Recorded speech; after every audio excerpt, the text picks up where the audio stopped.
نحمدہ ونصلی علی رسولہ الکریم اما بعد فاعوذ باللہ من الشیطان الرجیم بسم اللہ الرحمن الرحیم قال اللہ تبارک و تعالی فی القرآن المجید والفرقان الحمید مالک یوم الدین صدق اللہ العظیم وصدق رسولہ النبی الکریم قال اللہ تبارک و تعالی فی شان حبیبہ ان اللہ و ملائکتہ یصلون علی النبی یا ایہا الذین آمنوا صلوا علیہ وسلموا تسلیما۔ فرمان مصطفیٰ صلی اللہ علیہ وآلہ وسلم ہے، جس نے نہایت محبت اور عقیدت کے ساتھ مجھ پر ایک مرتبہ درود پاک پڑھا، اللہ تبارک و تعالی اس کے نامہ اعمال میں 10 نیکیاں لکھ دیتا ہے، اس کے 10 گناہ معاف فرما دیتا ہے اور اس کے 10 درجات بلند فرماتا ہے۔ تو آئیں میرے ساتھ مل کر آقا علیہ الصلوۃ والسلام کی بارگاہ میں نہایت محبت اور عقیدت کے ساتھ درود پاک کا ہدیہ پیش کریں۔ صلی اللہ علی محمد صلی اللہ علیہ وآلہ وصحابہ وبارک وسلم۔ حمد ہے اس رب کریم کی جس نے ہمیں بولنا سکھایا، درود ہو اس نبی رؤوف الرحیم پر جس نے ہمیں کلمہ پڑھایا۔ حمد ہے اس رب بے نیاز کی جس نے ہمیں ایمان دیا، درود ہو اس صاحب تخت و تاج پر جس نے ہمیں قرآن دیا۔ اللہ تبارک و تعالیٰ کی حمد و ثنا اور درود حضور نبی اکرم شفیع معظم صلی اللہ علیہ وآلہ وسلم پر پیش کرنے کے بعد آپ تمام ویورز کو فضا اسلامک چینل کی طرف سے السلام علیکم ورحمۃ اللہ وبرکاتہ۔ ہمارا مقصد قرآن و حدیث کی تعلیم کو آسان الفاظ میں آپ تک پہنچانا ہے تاکہ آپ کے دل میں قرآن و حدیث کی محبت میں اضافہ ہو سکے۔ فرمان مصطفیٰ صلی اللہ علیہ وآلہ وسلم ہے، خیرکم من تعلم القرآن وعلمہ، تم میں سے بہترین ہے وہ جو خود بھی قرآن پڑھیں اور دوسروں کو سکھائیں۔ تو شاعر کہتا ہے کہ ہر نغمے ہر ساز میں گائے نہیں جاتے، ہر نغمے ہر ساز میں گائے نہیں جاتے، ہر لفظ تحریر میں لائے نہیں جاتے، یہ اللہ اور اس کے رسول کا انتخاب ہے، ورنہ ہر کوئی اس راہ کے مسافر بنائے نہیں جاتے۔ تو آئیں اس نیکی کے سفر میں ہمارا ساتھ دیں، ویڈیو کو مکمل سنیں اور اسے آگے بھی شیئر کریں۔ اللہ تبارک و تعالیٰ کے حضور دعا ہے کہ اللہ تعالیٰ مجھ نہ چیز کو حق بیان کرنے کی توفیق عطا فرمائے اور ہمارے علم و عمل میں اضافہ فرمائے۔ اس قرآن پاک کے صدقے ہمارے تمام بیماروں کو شفائے کلی عطا فرمائے اور تمام امت مسلمہ کی خیر فرمائے۔ اللہ تبارک و تعالیٰ کے حضور دعا ہے کہ اللہ تبارک و تعالیٰ میرا پڑھنا اور آپ سب کا سننا اپنی بارگاہ میں قبول و منظور فرمائے۔ ہمارے شیڈول کے مطابق آج کا ہمارا موضوع قرآن کا ترجمہ اور تفسیر ہے۔ اس میں ہم سورہ فاتحہ کی تفسیر کر رہے ہیں۔ پچھلی ویڈیوز میں ہم نے سورہ فاتحہ کی پہلی 2 آیات یعنی الحمدللہ رب العالمین اور الرحمن الرحیم کی تفسیر کی تھی۔ آج انشاءاللہ ہم مالک یوم الدین کی تفسیر کریں گے۔ پہلی 2 آیات میں اللہ تبارک و تعالیٰ کی ربوبیت کا ذکر تھا اور اس آیت میں اللہ تبارک و تعالیٰ کی رحمت کا ذکر ہو رہا ہے، جس سے سننے والے کے قلب میں امید کا دریا موجے مارنے لگتا ہے۔ اب ضرورت تھی کہ اس کے دل میں رب کا خوف پیدا کیا جائے، کیونکہ ایمان امید اور خوف کے درمیان ہے۔ لہٰذا اس آیت میں رب تعالیٰ کی ملکیت، غلبے وغیرہ کا ذکر فرمایا۔ عیسائیوں کا عقیدہ ہے کہ دنیا میں کیسے ہی گناہ کر لو کوئی سزا نہ ملے گی، کیونکہ عیسیٰ علیہ السلام کی سولی سب کا کفارہ بن گئی۔ انہیں رحمت پر یقین ہو گیا، غضب سے بے خوف ہو کر گناہ پر دلیر ہو گئے۔ آریوں کا عقیدہ ہے کہ کسی گناہ کی معافی ہو سکتی ہی نہیں، اس کی سزا ضرور بھگتنی پڑے گی۔ یہ رحمت سے مایوس ہوئے، گناہ پر دلیر ہو گئے، کیونکہ نا امیدی بھی گناہ پر دلیر کرتی ہے۔ جب تک کہ بلی کتے سے بچنے کا موقع دیکھتی ہے بھاگتی ہے، مگر جب پھنس جاتی ہے تو کتے پر حملہ کر دیتی ہے۔ انسان گناہ سے اسی وقت بچ سکتا ہے جب اس کو اپنے مولا کے غضب کا ڈر اور اس کی رحمت کی امید ہو۔ اس لیے رحمتوں کے ذکر کے بعد اپنی جباری کا ذکر فرمایا۔ دوسرے اس طرح کہ بعض لوگ امید پر عبادت کرتے ہیں اور بعض لوگ خوف سے۔ امید والوں کے لیے پہلی آیتیں تھی اور دوسروں کے لیے یہ آیت۔ اب ہم لفظ مالکی کی تفسیر کریں گے۔ قاریوں کا اس لفظ میں اختلاف ہے، بعض قاری اس کو میم پر کھڑا زبر کے ساتھ پڑھتے ہیں اور بعض میم پر زبر کے ساتھ۔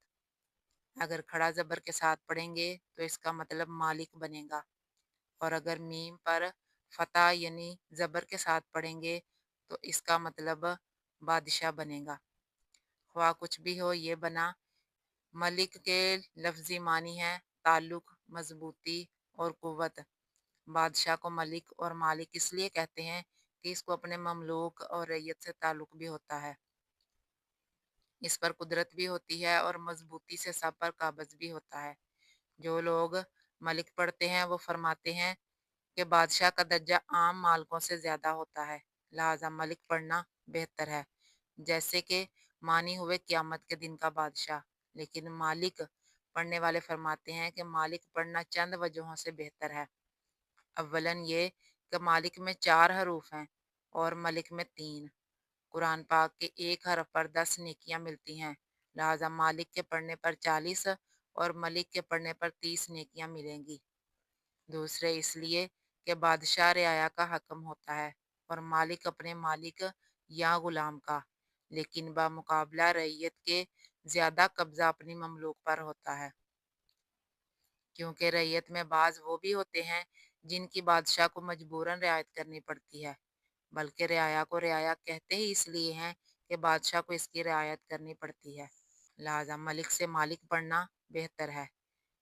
تیسرا اس لیے کہ رعایا اپنے آپ کو بادشاہ کی حکومت سے نکال سکتی ہے، یا تو اس طرح کہ اس کے ملک سے نکل کر کسی دوسرے ملک میں پہنچ جائے، یا بادشاہ کو سلطنت سے معزول کر دے، لیکن مملوک اپنے مالک کی ملکیت سے اپنی خوشی سے کبھی نہیں نکل سکتا، لہذا مالک کی ملکیت بادشاہ کی ملکیت سے قوی ہے۔ چوتھا اس لیے کہ بادشاہ اپنی رعایت کے مال و جان وغیرہ کا بالکل مالک نہیں، بلکہ وہ خود ان کے مالک اور قابض ہوتے ہیں، لیکن مالک اپنے مملوک یا غلام کی ہر چیز کا مالک ہے۔ رعایا ہر کام کرنے میں بادشاہ کی اجازت لینے کی محتاج نہیں، لیکن مملوک اپنے مالک کی بغیر اجازت کوئی کام نہیں کر سکتا۔ رعایا بادشاہ سے ہر چیز نہیں مانگ سکتی، بلکہ اپنا انتظام خود کرتی ہے۔ بادشاہ کی اطاعت صرف اس لیے کرتی ہے کہ اس کے غضب سے بچ جائے، لیکن مملوک اپنا کپڑا، ہر ضروریات اپنے مالک سے مانگتا ہے، اور ہم بھی رب تعالیٰ سے ہر چیز مانگتے ہیں، وہ ہمارا مربی ہے، لہٰذا مالک کے معنی زیادہ مناسب ہیں۔ بادشاہ رعایا کے مال کا امیدوار ہوتا ہے، یہ ٹیکس ادا کریں تو ہماری سلطنت چلے، اور یہ ہماری فوج میں بھرتی ہوں تو ہمیں مدد ملے، لیکن مالک اپنے غلام سے ان باتوں میں بے نیاز ہوتا ہے، وہ اس سے مال لیتا نہیں بلکہ اس کو مال دیتا ہے، اور وہ غلام بھی اپنے آپ کو خالی سمجھ کر اس کے کرم و فضل کا طالب ہوتا ہے۔ ہم بھی خدائے پاک کی بارگاہ میں اس کے فضل و کرم ہی کے طالب ہیں۔ بادشاہ تندرست اور جوان ہی کو اپنی فوج میں بھرتی کرتا ہے، بیماروں اور کمزوروں کو نہیں لیتا، لیکن مالک اپنے بیمار اور کمزور غلام کا علاج کراتا ہے اور بڑھاپے میں اس کی مدد کرتا ہے، اور اگر وہ کسی بلا میں پھنس جائے تو مالک اسے چھڑاتا ہے۔ بادشاہت میں ہیبت ہے اور ملکیت میں رحمت۔ حق تعالیٰ اپنے بندوں پر رحیم و کریم ہے، ان وجہوں سے مالک پڑھنا بہتر ہے۔ یوم الدین بدلے کا دن۔ یوم عربی میں دن کو کہتے ہیں اور دن ہوتا ہے آفتاب کی حرکت سے، اور قیامت کے دن آفتاب کی حرکت نہ ہوگی، اس لیے یہاں یوم سے مراد وقت یا زمانہ ہے۔ اس کے معنی یہ ہوئے کہ حق تعالیٰ قیامت کے سارے وقت کا مالک ہے، یا قیامت میں جو واقعات ہوں گے ان سب کا مالک ہے۔ آگے دین کے 2 معنی ہیں، بدلہ، فیصلہ اور انصاف، اور دوسرا ملت، یعنی مذہبی عقیدے قیامت کے دن کو دین کا دن یا تو اس لیے کہتے ہیں کہ اس دن تمام دینوں یعنی ملتوں کے فیصلے کیے جائیں گے۔ دنیا میں دیندار اور بے دین یکساں پال رہے ہیں، بظاہر حق و باطل کا پتہ نہیں چلتا، لیکن اس دن سب پتہ چل جائے گا۔ یا اس لیے دین کا دین کہتے ہیں کہ ہر دین والا دین اسی لیے اختیار کرتا ہے کہ اس دن نجات ہو جائے۔ عیسائی، یہودی، پارسی اور مسلمان وغیرہ جس قدر مذاہب ہیں سب اس دن کے قائل ہیں، سب اسی دن کی مصیبت سے بچنے کے لیے آج دین اختیار کر رہے ہیں، اگرچہ ان میں سے بعض نے غلط دین اختیار کیا اور بعض نے صحیح۔ یا یوم الدین اس لیے کہتے ہیں کہ اس دن کوئی دنیوی کام نہ ہوگا۔ اگر دین کے معنی جزا کیے جائیں تو تو قیامت کو یوم الدین اس لیے کہتے ہیں کہ اس دن دنیا کے تمام اعمال کی جزا دی جائے گی۔ دنیا میں اچھے برے جیسے چاہو کام کر لو، یہاں بدلہ نہیں، لیکن وہاں بدلہ ہے، کام نہیں۔